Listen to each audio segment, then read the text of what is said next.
Look at me, Anthony. I'm on location again 2 days in a row. You're in sunny Florida, but you look so gray. I know. I'm Anthony. Welcome to No Vacancy Live. That's my friend Glenn. You're watching the #1 show in hospitality.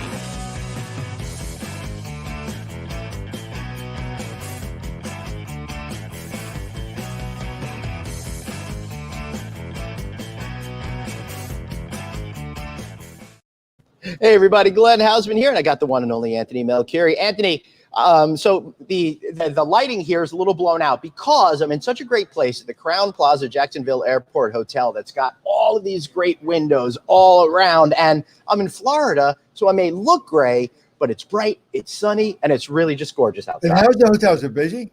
Well, we'll find out because we've got the CEO of Chesapeake Hospitality who could share all of that. I heard he's not that good. Is that true? No, I don't know. We're going to have to ask him himself. So before we do that, I just want to tell everybody, hey, everybody, don't forget about Ecotech. You know, those garbage cans that I've been talking about all along. Such a great idea. They're disposable. They're good for the environment. And it takes well over 1,300 of them to equal the creation of one plastic bin. Plus, it saves you on labor costs and all of that kind of stuff. So make sure you go check them out. Please do that for us. Let me check this statistic out. 1,564 Ecotech white plastics to equal the carbon footprint of one traditional plastic waste bag. We all want to go green, so get 10% off if you mention No Vacancy Live. Please reach out to those folks over there. You can find them at eco-tech.com. All right, Anthony, I'm really excited. I'm here on location, and we've got with us our friend Chris Green, CEO of Chesapeake Hospitality. And we're going to start off the conversation today with Michael Taylor of JD Power. Michael, great to see you. Hey, nice to see you guys too. So before we get to that, Michael, we have to get to the bottom of this question that Anthony has. Chris, do you suck or do you not suck? I hope that's not the answer that I need to give. I listen. I think that I've learned a lot from you guys over the past year. I think I've definitely improved by listening to Anthony and Glenn on the podcast. And I'm better today than I was because of this show. Well, you know what? If you had to learn from us in your position, then you've answered your own. I've answered my own question. But what is it like to be in a real big boy hotel, working and feeling like things are getting back? Like I mentioned yesterday, 34% or maybe 37% of all New Yorkers have been vaccinated. People are ready to go. I'm starting to see things pick up. I'm starting to see people ask me to go out to dinner. Things are starting to move. I'm not thinking about COVID anymore. Mask is kind of like, putting on shoes now for me. It's just I put them on, and I take them off, and it's fine. I'm vaccinated. So are you feeling that? Are you starting to see that in the flow of your business? Yeah, I actually was on vacation last week, and I came back Monday, and the energy level, it's unprecedented in my team. The emails that are flying around about bookings, about group bookings, about the pace at our hotels, about the occupancy levels and the rate going up. I mean, everybody's just super enthusiastic, and I can tell you that it's not just at the hotels. It's developments picking up. Deals are starting to be talked about. Things are starting to transact, and we're just seeing such energy, which, as you know from who I am, that gets me going. So I've been jazzed, and I've been on fire for the past 4 days. And I think, what we're going to see as well, I think there's going to be a gratefulness, a gratitude that in all the other downturns, we're probably not going to feel that same level of like, oh, we're getting out of it. It's going to be more like we're so grateful that because this can be taken away from us again. Do you feel that? I do. It's interesting, the conversations that we're having. I'm here in the hotel with Glenn. We're about 20 feet apart here, but I will tell you, talking to the staff here today, their energy level and their excitement about having, their excitement about having guests returning that they're not the guests that were through the pandemic, the leisure traveler, regular business guests starting to show up. I just watched a crew come through the lobby. I mean, the crews are picking up, the manifests, and we're going to hear that probably from Michael. Yep. The manifests are picking up, the loads are picking up they're adding routes. So these are things that the recovery is really underway. So let's kick it over to Michael to see what he has to say. But I do want to say, last night I got the pleasure of hanging out with the Delta flight crew, and they were awesome. They were so appreciative of the fact that I fly Delta all the time, and they were like the nicest group of people. Michael, how do you see everything right now? Well, actually, everything you guys have said is reflected in the data that we're seeing. Of course, there's some other little factors that JD Power looks at as well. But yeah, we see the same kinds of things. I mean, we're now 2 straight weeks over 1 million passengers per year going through the entire TSA system. That hasn't happened in a year and a half or a year and it seems like 20 years now. Yeah, 1.16 million just yesterday. Right.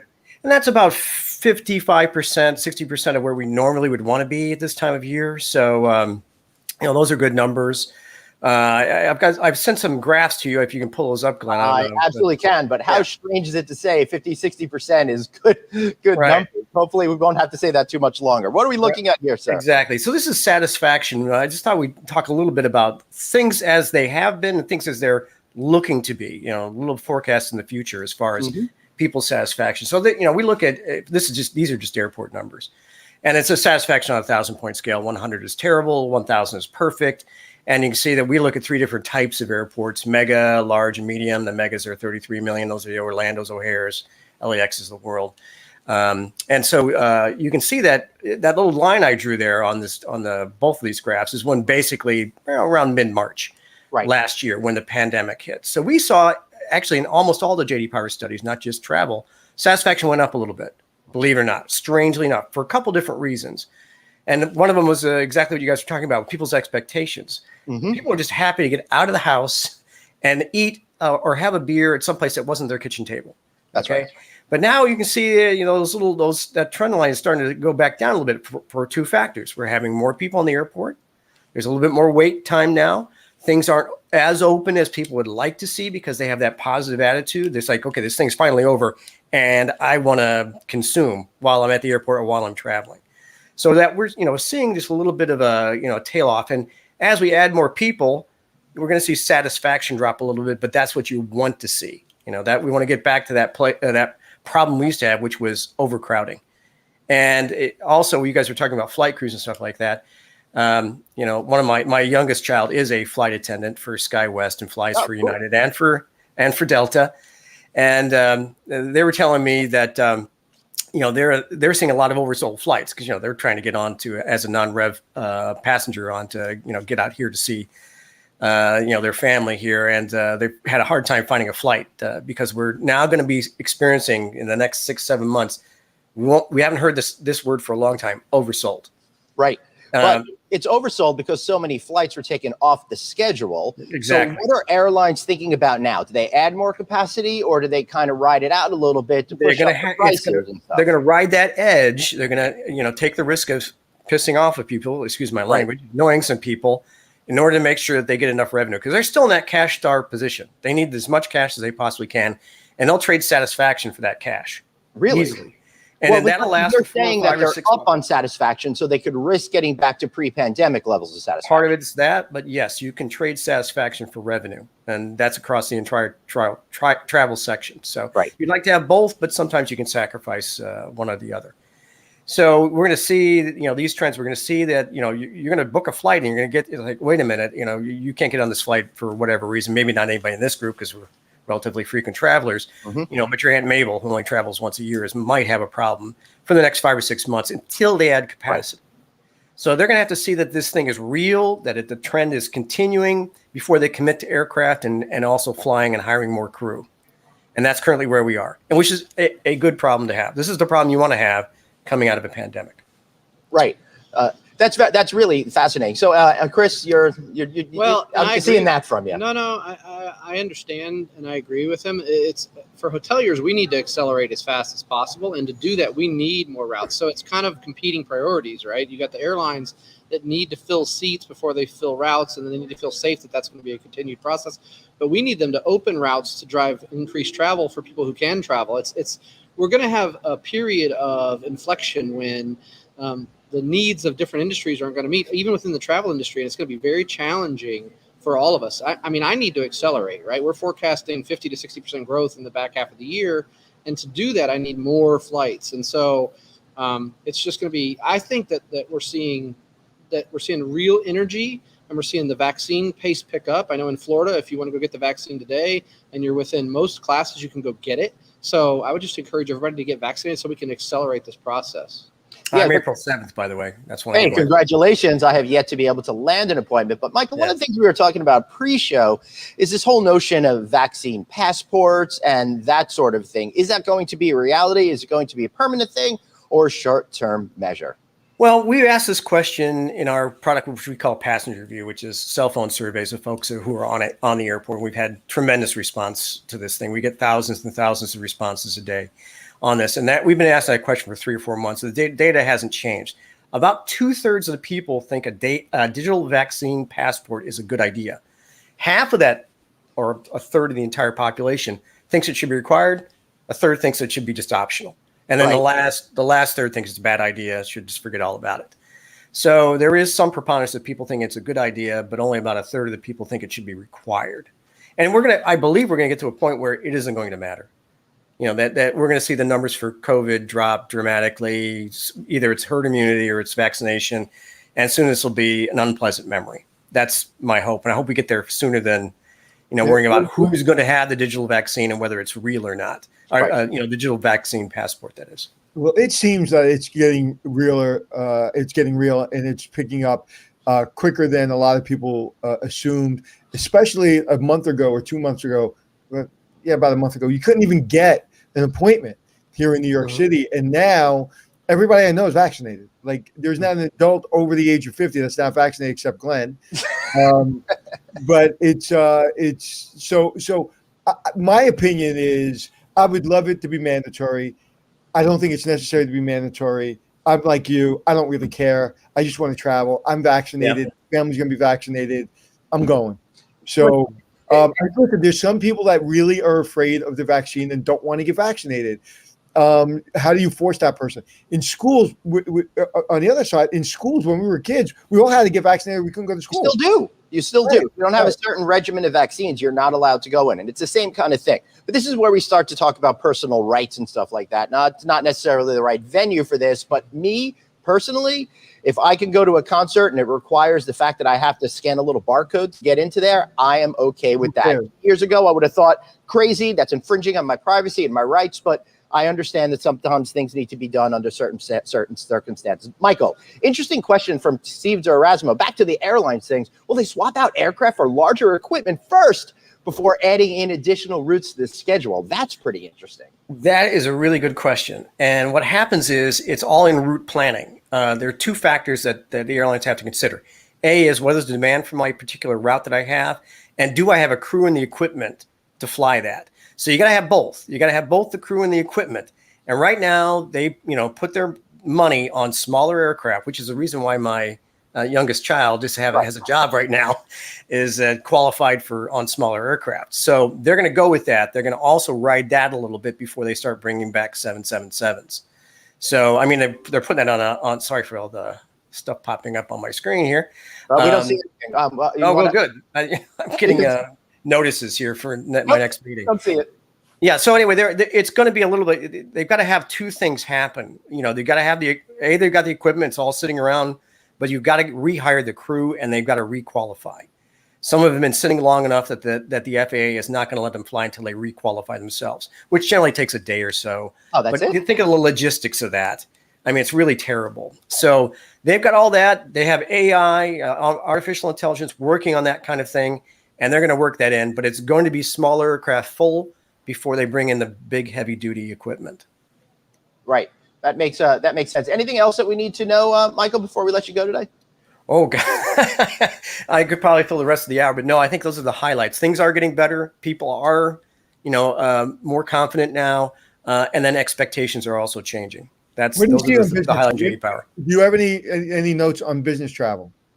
Business travel is still, one thing is it's a push-pull type of thing. There's a pull problem here, is that we don't have a lot of common spaces for in office buildings open right now, and if you don't have a group of people in a room, there's no reason to travel, for that. You can do that just as we're doing it right now.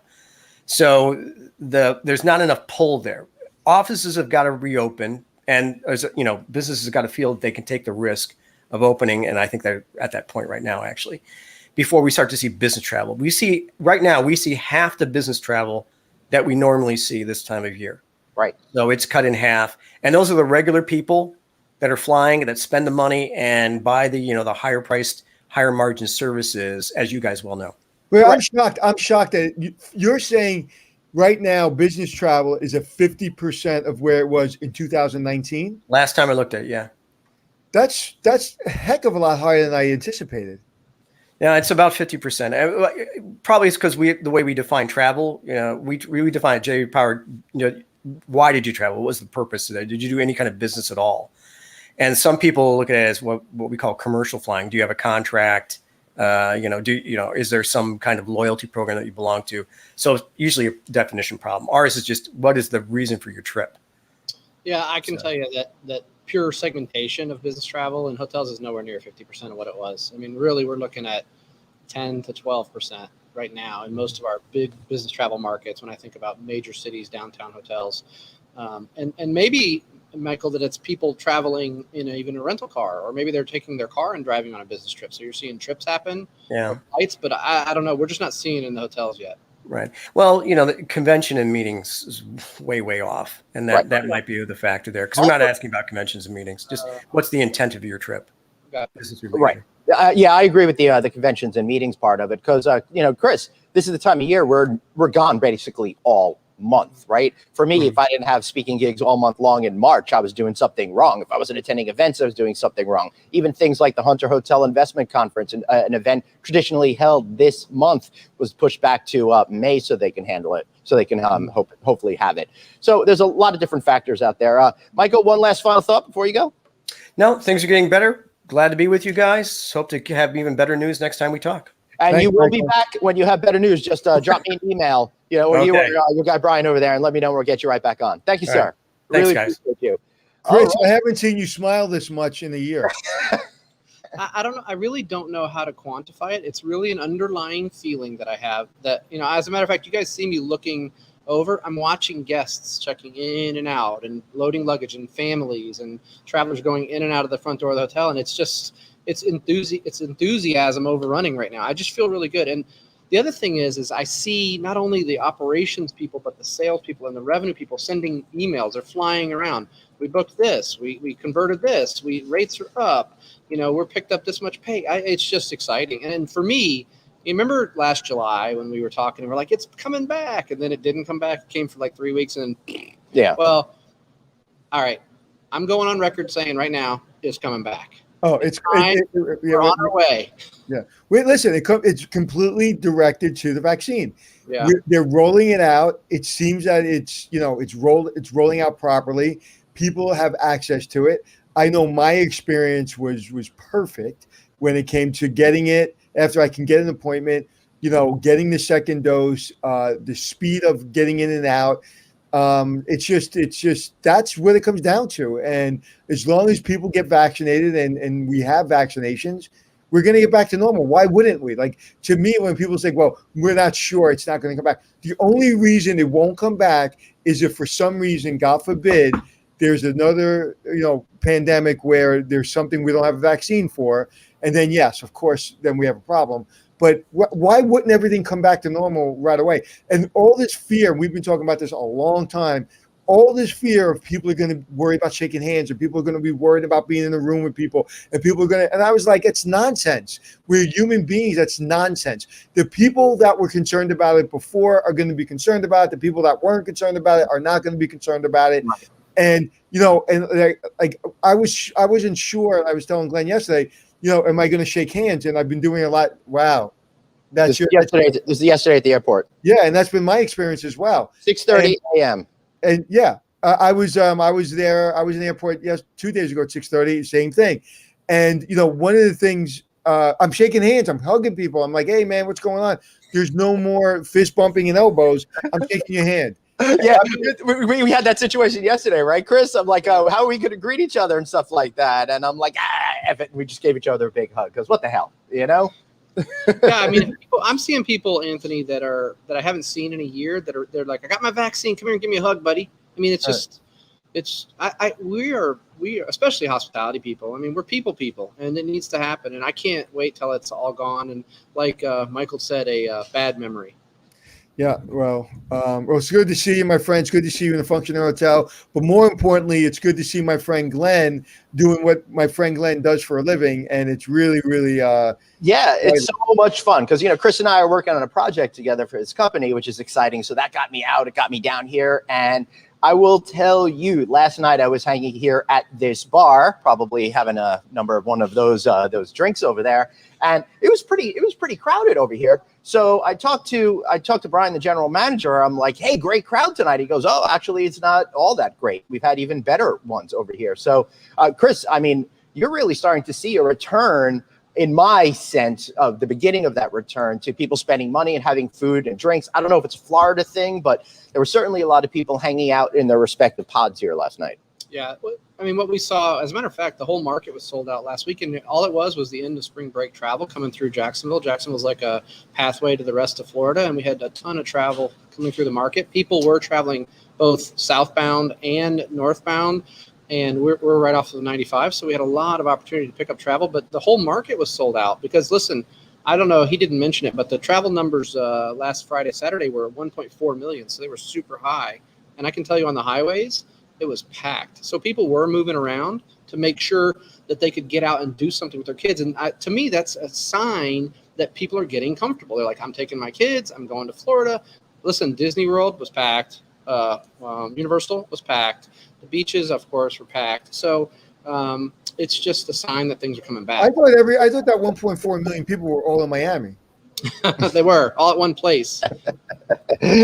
I'll tell you, there seems to be a lot of flights that were going to Miami. Yesterday I was in the airport. That is for sure. But Chris, I'm curious to learn a little bit more about what are the challenges that you're starting to experience now that things are coming back. You went into this mode where having to protect the business and take all of these drastic measures, but now you have to make some tough decisions as to whether or not to pull the trigger to start get back to what we used to call normalcy. Yeah, it's something we're dealing with. I'll tell you the biggest issue that we're dealing with, and everybody's talking about it, is staffing, right? We people thought they were going to be out of work and furloughed for 90 days. Some of them have been out for a year, 11, 13 months now, and a lot of them have gone to other industries. We've lost a lot of talent out of our industry, and we're going to have to work hard to get it back. I did an interview a couple of days ago, and that was my main point, was the leaders of our industry, AHLA, all the CEOs of the management companies and the brands need to be talking about what a great time this is to get into hospitality and accelerate forward, because we're getting ready to take off on one of the greatest renaissances our business has ever seen. The good companies have spent the past year getting better and better and investing in their businesses to be ready to launch out of this, because we have to. So anybody who comes in now is going to be at the forefront of what I believe is going to be the greatest renaissance in hospitality in the past 100 years. So you should join. Yeah, I can't agree more. And it just happened this morning in my own family where my daughter was working in a hotel in a cabaret, and they called her back, and she's already got a job, and she's actually hopefully getting promoted soon. And she's like, what do I do? I said, well, after the podcast, we'll talk. So, it's listen, I think this is a great industry, and it's going to come back. And it's a shame that people have left and are a little scared to come back, but I understand it. The good news is there's going to be tremendous growth for the people that do come back. Oh, yeah. I mean, you're going to see people maybe with 2 years experience being general managers that have the tenacity and the brain power to do it. So, matter of fact, I'll tell you a really, really quick story. I promoted somebody. I won't go into the whole story, but he had no business being a front desk supervisor in a hotel that I was opening in Daytona. No business. He was a young kid. He was kind of overreaching, but there was something about him. Anyway, I gave him the job. He got promoted. I left the hotel, went on to do other hotels, and he just texted me or DM'd me through one of my channels a couple of days ago, and is now the general manager of the Atlanta Hilton. And it's maybe been 3 years. Wow. And what's that? That new brand, Taleem's new brand. I was just there. True. Yeah, true. He's the general manager. He's talking about Taleen Staub. Yes. He's the general manager of the new Atlanta and hotel. Wow.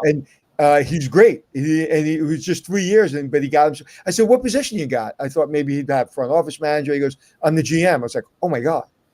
So if you're tenacious and you're smart, you're going to become a general manager. And there's a lot of brands out there, and there's a lot of trees going up. So there's a lot of opportunity.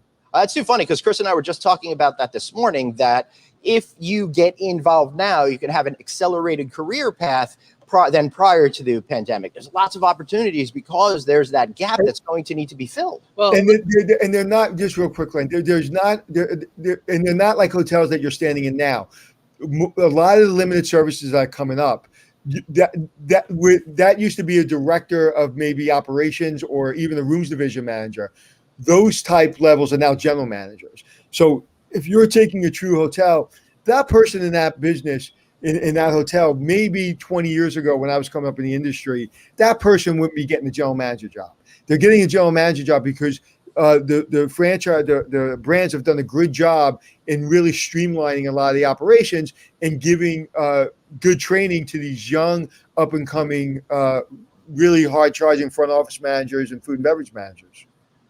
I really believe, and I told Glenn this when we were talking this morning, that the reason that we're going to see such acceleration for people who are really engaged right now is we're going to be coming out of this with less staff than we've had in a long time, and you're going to have a chance to be a generalist. So instead of being pigeonholed in the front office, you're going to learn about housekeeping. You're going to probably pull some shifts supervising the restaurant. You're going to get in banquets. As we start to grow back out of this thing, people are going to be better and faster, and they're going to know more about the business. And that's honestly, that's what I did when I started. I started off as an HR director, but I was busy watching the F&B director. How do I help? How do I learn? How do I grow? Yeah. And people that want that, they're going to have a breathe fast. The two things, I'm celebrating a friend's birthday at the Streamline next week. Beautiful property. That's the hotel I was talking about, actually. The two words that I need everybody to put in their vocabulary if you're up and coming in this industry. Yes. Don't complain. You just please don't. Yes, you're going to be asked to do things. You're going to be given more, as long as you're not being disrespected or abused, obviously. But if you're being treated fairly, but you're being overworked, so to speak, by asking to do 3 things at once, do them. Please do them. Do 6 things at once. Do everything that's being asked of you, as long as people are saying please and thank you and being respectful. Just work really hard, because you have no idea in 48 months where your career is going to be if you do that. Well, I'm a little concerned about that. It's a good thing I don't have a job at a hotel, because my entire culture is about complaining about stuff. So, fortunately, I won't get in trouble for that. I was talking to you, Glenn. Chris is multitasking. Chris, I want to know share with the class. What are you looking at? He's putting out fires. I told Glenn this morning, listen, when business returns, this is just a fact. Like you were just saying, you're going to be challenged. When business returns, it's creating lots of pressure on things that we've been working on. It's creating pressure on our staffs, pressure on our owners. We're trying to determine, is this volume going to be sustained, or is it going to be rhythmic, where we've got to bring back X amount of staff? And so, frankly, I mean, we've got some hotels in middle market America, the Midwest areas, that are struggling with staffing and housekeeping. And we just came off sold out weeks, and we're dragging rooms some places. These are just facts about hotels that we're trying to navigate through, and we're setting up hiring, job fairs, and we're sending our HR people out to different markets. So yeah, I'm looking at like 6 different fires, and I'm trying not to do that, and I apologize. That's not. No, don't apologize. The reason I did that was because I was letting you underline what I was saying. You're going to be doing 3 or 4 things at once, and that's my point. You still want to be on the show, you still want to partake, but you have a responsibility, and it doesn't stop because you're on the show. So I love that. That's why I didn't do it to nail you. I did it because I wanted to show that we're all multitasking. Listen, a minute before I got on the show, I was talking to a bunch of young high school kids, and I'm literally in tears telling them, like, you've got to come in this industry. It's the greatest industry in the world. You have a great opportunity. And they're like, what college should I go to? I said, if you want to go to college, go to college. If you don't, just come in the industry. We'll take care of you. Yep. I gave every one of them, about 50 kids, my cell number. I said, call me. Yeah. The school of hard knocks in hospitality. Right. I love it. So, Chris, let me ask you this. You've been so forthright and honest with us over this past year. Now you're dealing with a different set of challenges. You keep talking about, I have to put out fires. What is typically going on when you say you have these things that you need to deal with right away? Of course, they probably run a whole panoply of things, but what are some of the major top line things that you could think of that owners and operators need to be concerned about when running a management company? Well, I mean, the biggest fire I'm putting out right now is what I talked about. We've got owners that see demand into the marketplace, right? And we've got operating team that's working on meeting that demand and a sales team that's working to meet that demand. And the demand was not, I mean, it really picked up faster than we expected. And yet you're short staffed because why? You've been watching expenses so hard. And even if you're trying to reinvest and bring staff on, we've been having challenges bringing people back. So you've got the confluence of these major factors. And so the owner says, wait, there's demand for my rooms. Are you guys going to be able to get the rooms ready to clean and sell? Because I need that money. And it's a big circular argument. And frankly, and I'm going to probably go down a little bit of a path here now, but the stimulus has created a little bit of a pause in hiring that just came out the last 2 weeks. We were starting to hire. Stimulus came out, and now we've been heard, I'm going to wait a couple of weeks before I come back because I just got my stimulus check. I was just on the phone with someone, I won't tell you who, but somebody near and dear to our hearts. We know who he is. And he had to push his own daughter, who had a great job.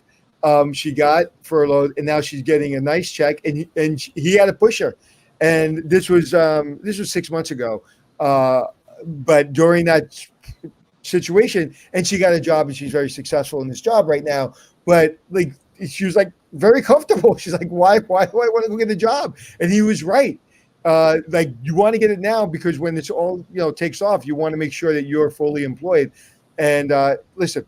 It's a shame. It's an absolute shame. But the good news is, Chris, I never want to be in your position. I never want to be in a position of getting a call from an owner saying that, why aren't my rooms being turned over because I need to make money? And oh my God, Eric Long, who's the general manager at the Waldorf Astoria, saved my butt from doing that because he literally told me not to do that. I was like, okay, I won't. Listen, that is so stressful. In a way, it excites me. So I've told you guys before, my favorite song is "I'm Only Happy When It Rains" by a band called Garbage. I like the frenetic pace. I love that. And I love problem solving. But what I don't like is the fact that we want to get back to normal, but we've got all of these barriers that we're trying to work through that create all these challenges. And just like you heard from Michael about the airlines, I need the airlines to open routes, because if they would open routes, I can forecast the travel. I can't forecast if everybody and their brother is going to get in their car and drive down the highway. We can try, but it's not the same as seeing the pace of travel. I'm a business travel kind of guy and groups and meeting kind of guy. So it's harder to forecast that. And then the other thing is if you're like us, Anthony, you never want to let anybody down. And so if you feel like, and that's the hard part about third-party management, I promise you're always letting somebody down. I mean, because you're letting the brand down if you're not hitting something onto the park, or the owner down.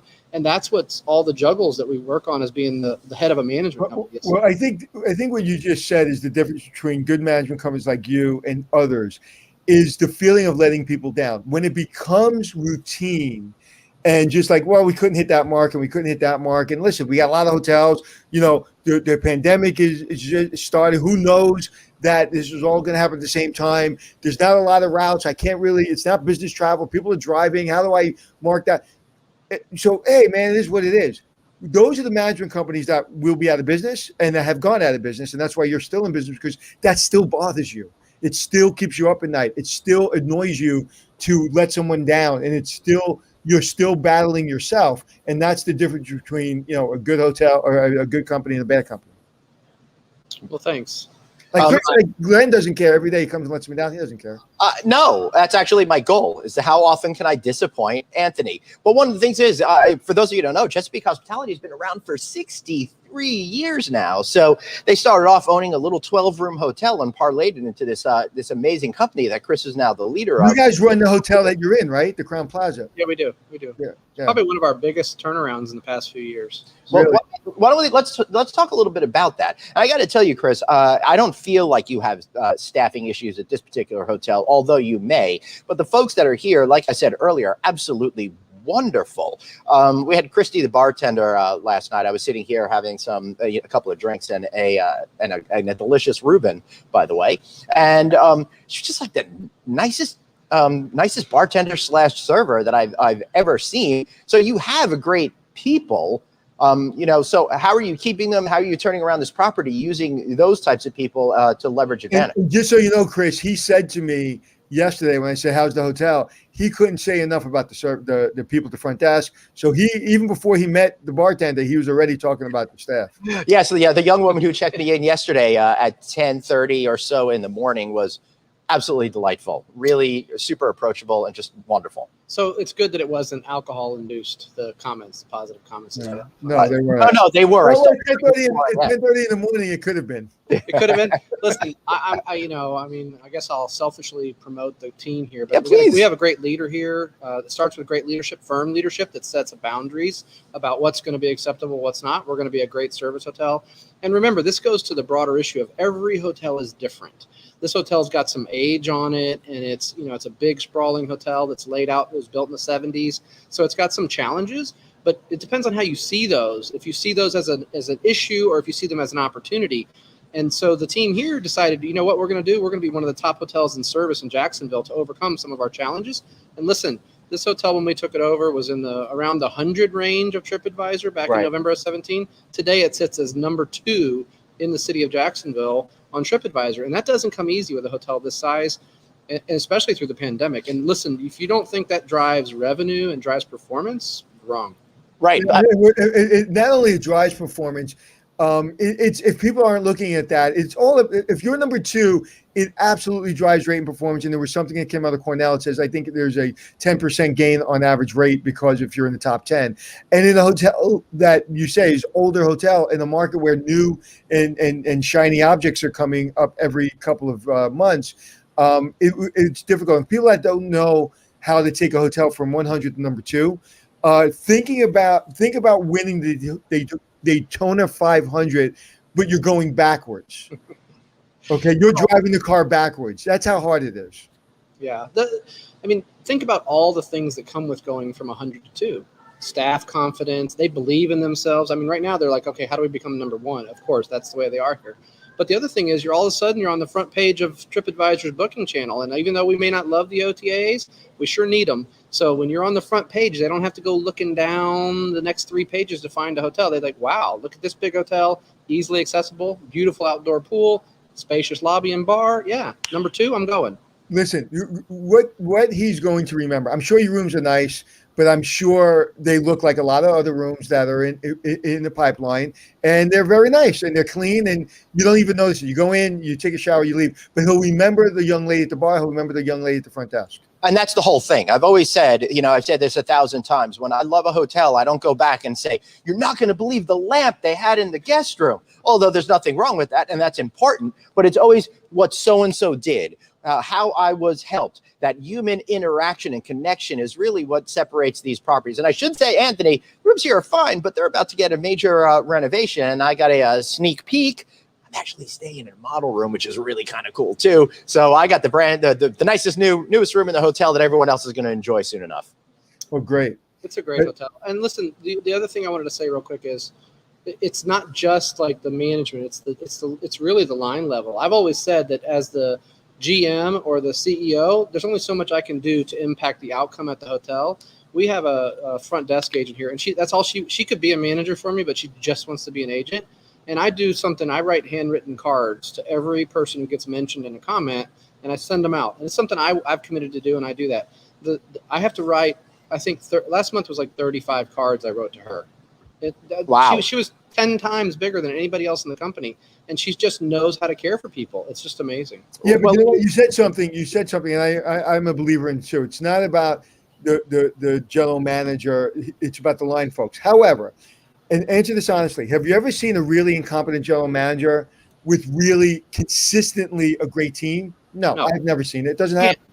Because somebody has to set the guardrails.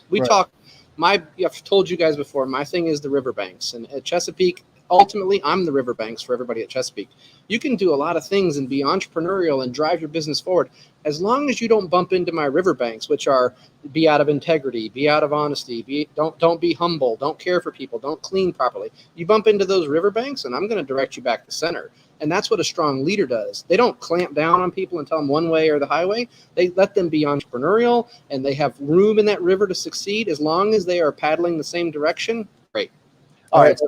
Really good example. And I hope a lot of people wrote that example down because that's a great example. I want to embarrass Chris for a second. He was just talking about signing those cards and how much they mean. Christy, the bartender last night, actually mentioned that she had someone said something nice about her on TripAdvisor, and that you took the time to write a handwritten note. That made all the difference. It made her feel amazing. It made her feel part of the family. It made her, I think, want to work harder to please more So, guests. so you write that card and you send it to her? Like if you're in the home office, you Yeah, send we it? mail it. We mail a stack is probably this thick of cards, every month to our team. I want them to know that it matters, and that somebody's seeing them, right? Because especially during the pandemic, we've been so remote and so disconnected, even though we're trying through Zoom, that I want them to know that when they get a positive comment and they do what matters, we say do what matters most at Chesapeake. When they do that, we're watching and we are going to celebrate it. But Chris, can we? I just want to examine this for a second. This is leadership. This is your company. Period. End of story. You do a million things. You worry about a million things. A bartender last night was talking to Chris. What's your name again? My co-host. Hey, Yeah. I'm Glenn. Glenn. He was talking to Glenn. She was talking to Glenn, and she mentioned the card. Like that is your company. That's it. You just literally described the values of your company. Because I've done a lot of good things in my career. I've never done that. And guess what? I'm going to be doing that the rest of my life. When I run hotels, you've just given me, a guy who's been doing this 35 years, an example that I don't care if the hotel is in Timbuktu. I'm going to write a card, and it's an email. So I'm going to write, and it's not going to be a format. It's going to be personalized, and because it does that one little impact is your company, and they'll be talking about that to guests and to other employees. And, kudos to you and any young person that wants to aspire to be in Chris's position, write cards to your staff and you'll get there one day. And there's something very I'm sure you've been special. doing stuff like that from the beginning. But a lot of people could send emails and stuff like that. But when you write a handwritten note, that takes it to another level. It really shows that somebody put effort into it. We're Absolutely. so lazy as a society when it comes to writing things down, and it's just so much easier to email. So you, Well, let me so tell Chris, you. you write the card and you send it? Listen, this is how it works. And I mean, this is not for me or anything else. It's for my people. But what I like to do is I have an admin that cuts out every comment and puts the name of the hotel, the associate, and then gives me the comment. And then I read each comment because they're all different. And then I make sure to write in the note, Christy, thank you for the way you care for our guests at the bar. This guest loved it's not a formatted note, and man, my hand hurts. I mean, really, sometimes I complain, but it matters. When you write 100, 150 cards, but here's the thing, people want to be seen. And when companies get big, I think that's one of the things that causes a company to fall apart is people aren't seen anymore. And you need to see them and see their value and understand their value and share that you value them. And I think that's an easy way to do it. And yes, we mail them. We have a big postage bill every month, but I don't care. We also do what we call at Chesapeake super staff. So every month we do super staff where our entire staff is on a Zoom call. And we've been doing this for years. And we call out of all the people who get their names on a card written by me, we call out 3 or 4 or 5 of them a month from different divisions. And then we send them a $100 Amazon gift card. Cool. To remind everybody to stay after it because I want to write a lot of cards. Right. Absolutely. So, Glenn, you can be expecting a card from me. It will not be a good attaboy card. No, why can't you live up to my standards? Your services are no longer needed. It's going to be a negative card. It's going to be a negative card. Well, it'll be well deserved, so I'll have to deal with it when it happens. So, Chris, when you're thinking about where we are at this nexus right now between the past and where we're hopefully going into the future, other than staff, what are your primary concerns when thinking about maybe expanding the company, getting more deals under, and trying to figure out good, sensible growth for Chesapeake Hospitality? We look at every opportunity, and a lot of opportunities are presenting themselves right now, but they're not all right for us. We will not get engaged if we can't provide value. It's kind of like the whole card thing. If I can't provide you the same value where you want to write me a card in a year and say, wow, you doubled my asset value, or you got rid of my pain point that I've been dealing with, then that's not the right assignment for us. So we're always thoughtful. We don't have any goal to be the biggest. We just want to be extremely well respected, and we want to be known for doing exactly what we say we do. So listen, I'm on the road 3 or 4 days a week right now talking about potential deals, but I can tell you I've looked at several that we're just not a good fit for because they have a different thesis for their investment. The other thing that we're focused on is, and Anthony will love this, we're not looking at RGI. Of course, we look at the reports when STAR comes out weekly, but we're talking about every room that's coming into a market now. We're using all of our data intelligence to say, I don't care if we're running 100% index. I want to run 100% occupancy. And if there's hotels in the room, and if there's rooms in the hotel down the street, why aren't they staying with us? We know we've got more people on staff. We've got more salespeople in the building than our peer set. let's make it happen. So those are our things. It's really share gains and share acceleration coming out. And then on the deal side, the right deals in the right markets where we can help owners win. Yeah, it's interesting you said that. We just had this conversation. We're looking at an asset, and we just had that conversation. I said it came down to brand or no brand, and I won't tell you what my decision was, but I said we can still make money in that market whether you have brand or not, just by going after occupancy. It's not a rate game in that market. So yeah, it's interesting. Suzanne, as usual, thank you so much for putting up the link to Cornell in reference to what we were talking about before. I can't remember what it was, but thank you for putting it up. Well, that's what happens in this fast-paced show that we have over here. All right, everybody, grab a screenshot on that because it's not a clickable link. I will try to put a clickable link into the chat box, so give me a second to work on that. So Chris, what is, if you don't mind me asking, what I'm going to guess your occupancy last night was 58.6%. This hotel?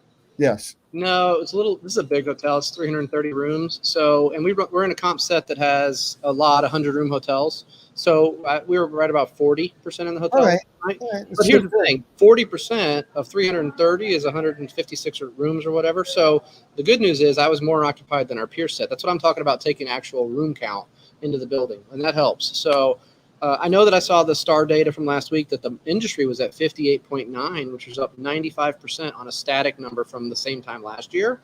And then this is the cool part, at 85% of 2019. So to me, that was a super exciting stat. Right. So last week we were at 85% of the occupancy we were in 2019. Yep.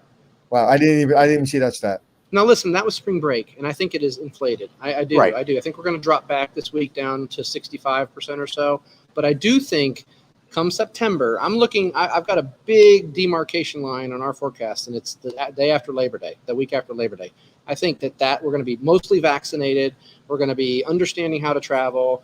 Businesses are going to say, yes, you can travel now if you work for Bayer or whatever, or the consulting groups or McKinsey. Yes, you can travel. And we're going to literally see the business travelers pop back in. And when they do that, it's acceleration like crazy. And what's going to happen is people are trying to save their businesses. People brought their businesses through. A lot of them didn't, unfortunately, but a lot of them did. And now, okay, we survived. You know what? We can't survive 3 years from now if we're just surviving. We've got to accelerate. So once you see your competitor moving, you're going to move. So I think you're exactly right. In September, when somebody puts their foot forward, you know what happens. Everybody puts their foot forward. You know, it's like that Starbucks cup. Put that Starbucks cup up again. I want to show you. I want to come up with a. Remember in the beginning when Starbucks was really kind of taking off, and you would take the cup and you would burn your hand? Well, I ran a bakery company at that point. And I was like, I'm not spending the extra 3 cents to put that little sleeve on because, you know, just put a double cup. And like, well, Anthony, it's just as expensive. And I was like, you know, it's not something I'm dealing with right now. I was like, just put a double cup. Then Starbucks put the sleeve on, and guess what? Then we put the sleeve on. So you watch, monkey see, monkey do, and you watch it. So I think it's gonna blow people's brains out of how fast business travel is going to come back. And I think the Hunter Conference, or HOA, all these conferences for our industry are really going to be the touch point for everybody to say it's okay to go. I got an email from the head of development from another management company who's a good friend of mine. I'm always on panels with her, and I sent her an email back, and she said, "Are you going to be at Hunter?" And I said, "You darn right I am. It's time to go. Let's go. I mean, most people are getting vaccinated.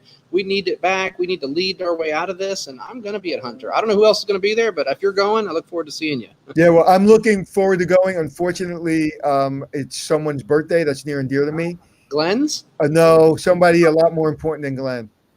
My CEO and chief operating officer of my home. Oh. You're not going anywhere then. But you know, she said, go, don't worry about it. So I don't know. I'm fighting myself. I think it's important for me to go for a number of reasons because of business dealings I'm working on right now. Yeah, so I may see you down there. So put me on the panel, Glenn, if I'm going down. Well, I cannot put you on a panel because I don't run the Hunter Hotel. Yes, you do. Yes, you do. That's what I heard. You run it. Oh, shoot. Anthony, let me go get on that right away. Anthony, you and I could pull 2 chairs together in the lobby and just hold a panel. Okay. You know what? We'll do that. Yeah, Anthony, what I will do is I'll reach out to them and say, hey, you're available. So let me see. All right? All right, sure. Listen, I'm just coming because I hopefully I'm coming. I just want to I don't want to miss. I don't want to miss the party. I know it's gonna be a great like family reunion type of thing. And listen, like people say, but not everybody's vaccinated. I say I'm vaccinated. There's a 95% chance I'm perfectly fine. It's like, you know what? There's a 5% chance I can get sick, but you know what? I still have hopefully a healthy immune system, and I'm ready to go, man. I am ready to not think about COVID. Yeah. If you have college kids, you know that's hard because you always have somebody coming home because somebody else had it, so they have to come home. So we've been going through that dance the whole time. We just had it. We just had one of my daughters had to come home because her roommate got it. She came home. She's safe, so now she can go back. My daughter's a volleyball player.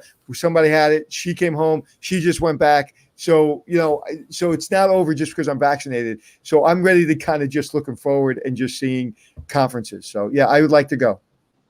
Excellent. So, I'm feeling like we could wrap up for the day. I know that we're all pretty busy over here. Chris, any final things that you want to say? Any more words of inspiration? Can I just take a moment and say welcome to the Peregrine Hotel in Omaha, Nebraska, the newest Curio Collection hotel. It'll be opening up next week for guests. Opening a hotel right at the end of the pandemic. What's the name of the hotel? Peregrine. The Peregrine, like the bird, like the peregrine falcon. And our rooftop bar will be open, and the team has been working really hard, and we're opening the hotel on April 1st. I'm looking forward to having that. And to me, that's another sign of boom. We're heading out of this. Boom's my big word for my team. And that's a big boom for us. So let's get going. I'm ready. I'm gonna embarrass you a little bit, and I'm gonna force you to do something. I'm gonna force you to share with me a card that you received, or an email you received, or a telephone call, or a gesture that you received from one of your executives or one of your team members to say, you know what, Chris, thank you for bringing us through this. Go ahead, share. I probably won't be able to. I get notes. I'm an emotional guy, and those things mean a lot to me. But I can tell you that I got this role. I became CEO of Chesapeake in October of 2019. What a great time to start a new job. You're making me cry. And I had the pleasure of leading. My dreams to be CEO were certainly to drive Chesapeake to new heights, and I believe we're going to. But man, we went right into like a skid, and it's extremely difficult. But I can tell you that when I look around our super staff and I see 300 people on the screen, and they wave to each other and they clap and they send me a note saying thanks for your leadership through this. That's all that matters. I don't care if I get a paycheck. Yeah, you know, so interesting. You didn't answer the question, but your first 3 seconds, you look like you were going to explode emotionally, and you made me cry just by that. Yeah, you want to turn off your camera. I turned off my camera because I saw it. Everything. And when you said, usually I would force somebody to say, no, give me one. And I didn't, because there would be an explosion of emotion that I don't think it would take you 20 minutes to recover from. But the reason I asked the question was to get that emotion that, you've done something special. I've watched it. You've done something special. There was one day in particular, Chris, that I think we got to remember, and I think hopefully you remember. And you look beaten. I'm going to be 100% honest with you. You look a little beaten. You didn't sound beaten, and you didn't say you were beaten, but I know you were having some really, really tough times. And I saw it all over your face, but what was coming out of your mouth wasn't what was coming all over your face. And that's true leadership. That is true leadership. When I know you felt the weight, there was a moment where you almost, I would imagine, just from what I saw, you almost had to make some cuts that you didn't want to make. Am I right? Yeah. Yeah, and I saw it on your face. It was right after July. I don't know when it was, but it was right after July. Yeah, exactly. Coming back, and they didn't come back. And we had made this commitment to our team to keep our corporate team 100% intact so we could navigate this thing. And I was faced with excruciating. That's not what you want to do your first year as CEO. I mean, come on. You want to be exciting, and that's who I am naturally, and motivate people. And here we were having to face these things. It was brutal. And to everybody else who's run a company through this or led a department through this, you deserve to be recognized and thanked. And you need to enjoy the fact that if you're coming out of it, you did a great job. And that would be my words of wisdom, is everybody who's still standing crushed it. Yeah. And that's why I took the time to say that to you, because I think it's important that we recognize that. And because you shared time with us, we got to see it. There was a lot of executives out there that did a lot with what you've done, but we saw it every day. And that day, I'll remember your face for the rest of my career, the rest of my life, because I said to myself, here's a good guy, a family guy, a business guy, and he is feeling the weight of the world and the pain. And if I was I should have actually sent you a note or called you and say, hey, Chris, I see it on your face. I didn't. But I did see it, and they're very, very fortunate that you're in that position. I'm not saying that because you're my friend. It's the truth. Because a lesser leader, Chesapeake would have been in a lot of trouble right now. Well, you guys have done something for our industry through this, and you both need to know that. I know it shouldn't be a love fest, but here's the facts. You guys, I can't tell you how many people that have said, man, those guys are just providing me a lifeline right now when I'm so down and out and I'm so despondent. They're bringing on good guests that are telling us what's happening so we can be clear about what's going forward. And they were excited about it. So to both of you from the broader industry, and I'm just going to pretend like I can speak on behalf of the industry, you guys have crushed it. And it's meant a lot to a lot of people. Our front desk here, when they saw Glenn come in, they said, we got a celebrity in house. Well, he is. He's my celebrity. But you said something very important, and Glenn, you can talk to this because you've been responsible for the majority of it. We've gotten good guests. We didn't get average guests. I'll be the first one to say it. I'll pat Glenn on the back. We crushed it with guests. Crushed it, and that to me. It wasn't us. Yeah, are we good? Maybe. I don't know. Who cares? But our guests crushed it. And so thank you for saying that, Glenn. Yeah, I mean, Anthony, I think you personally crushed it. I'm not going to speak for my performance, but really, we got great guests. But the fact that the guests were open and honest and extremely emotional with us, I think is what really made the difference. They could have come on and just said platitudes, made excuses, done whatever, but they revealed their true selves, what they were really going through.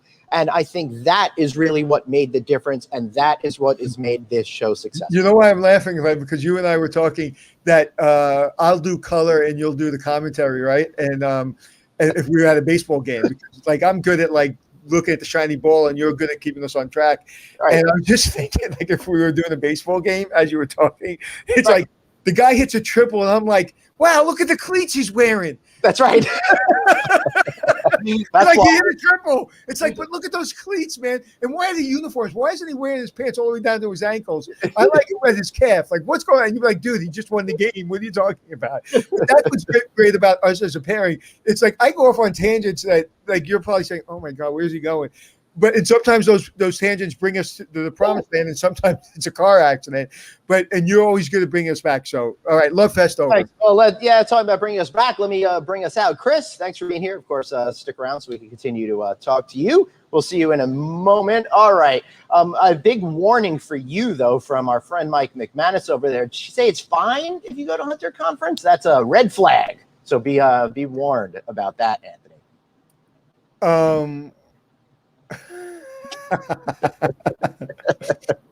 I'm not going to get into it. All right. I think that's a great place for us to leave the show. All right, everybody. Thank you so much. Be sure to tune in tomorrow night. I got the Friday Night Auto Show, 5 p.m. Eastern, 2 p.m. Pacific. I'll be broadcasting, hopefully, out by the pool over there, having a couple of cocktails for that. That'll be fun. This has been a great week. Fun. Really great. You know what you suck at? I'll tell you what you suck at. What you're really, really bad at. That you're a failure at. Yeah. Promoting your book. Oh. Let me do that. Thank you for mentioning that. You have not promoted your book all week, bro. I'm really, you know why? Because I'm struggling without producer Dave, him getting a full-time job and stuff like that. Don't worry, guys. Remember, he's still working for us behind the scenes, handling a lot of stuff. But I'm stuck doing this. The Adapters. Go to theadapters.net. Learn more about this book that I contributed to. It's all about the crisis that we went through, how to adapt, how to change, how to make yourself a better professional. Thanks for helping me plug myself, Anthony, and I really do. And every single day, in the beginning and in the end, you're going to have your own commercial because we need to get this Adapters. Because listen, when Sarah's book comes out, we're going to be talking about it a lot because I love that book. I want to be talking about your book a lot. So every day, all right, talking about the Adapters. All right, everybody, thank you so much. Maybe read a little sentence or two or paragraph from the Adapters every day. At the end, that'll be a way to keep you thinking about it and talking about it. I love it. Great idea. All right, everybody. Thanks for being here with us this week. This has been an exciting, emotional week for us both. Anthony and I have been on the road in the first time in the same week in over a year. I'm going back to Florida. My partner Suzanne and I are going to look at the college and help with the program, hopefully. So we're traveling. All right, everybody. Lots of love and light to all of you, and we'll see you next week. And remember, make the best of what you got because you've only got one life. So blaze on. See you all next week.